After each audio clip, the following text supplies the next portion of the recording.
Hello, everyone. This is your market update for Friday, June 13th, 2025. Starting with the headlines, we got a lot going on here. It says Iran retaliates after Israel strike. Trump urges Iran to make a nuclear deal to avoid more attacks.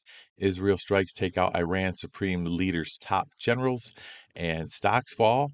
Oil and gold jump as Israel hits Iran. We're going to start with the dollar today, currently at 98.40. We're getting a little bid here, and we'll see if we can get some upside follow through above, say, 98.80. Then that could force an undercut low of this 98 level. Again, I think we're probably going to see a rebound sooner or later to the 102 to 103 area, and that's when we'll get that correction in precious metals.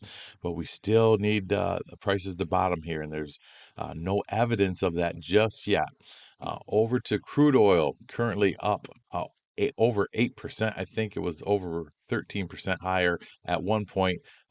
We're testing this trend line that goes back to September of 2023. If we break out strongly above $77 or $78, then I think that would be a bullish breakout to the upside. And plus, we're getting into the seasonally strong driving season where you see crude oil move higher anyway. So I think crude oil is probably bottomed here in April, and I think we're probably going higher, especially if things continue to escalate there. Over to gold, currently trading at $3,443. I imagine we'll see some positioning before the weekend. I think gold will probably keep this bid until we see what happens if with the retaliation over the weekend. If things worsen, then gold could jump to new highs next week pretty easily and take out the April high. And like I said, the cycles are very skewed right now and they're difficult to read. So I think we're just waiting on that dollar to bottom to get that correction in gold. And if the dollar continues to weaken, then gold could continue higher. Over to silver, currently trading at $36.33. We're kind of staging here. Silver doesn't get much of a bid when you see geopolitical risks. So it's just kind of hanging out. We need to see some upside follow through above 37, or I'm afraid this could begin to stall and move back below $35 would support a false breakout and a new move lower. Platinum currently trading at $1,239, kind of making a bearish engulfing candle today. We'll see where we finish. Prices did hit 1,300 overnight.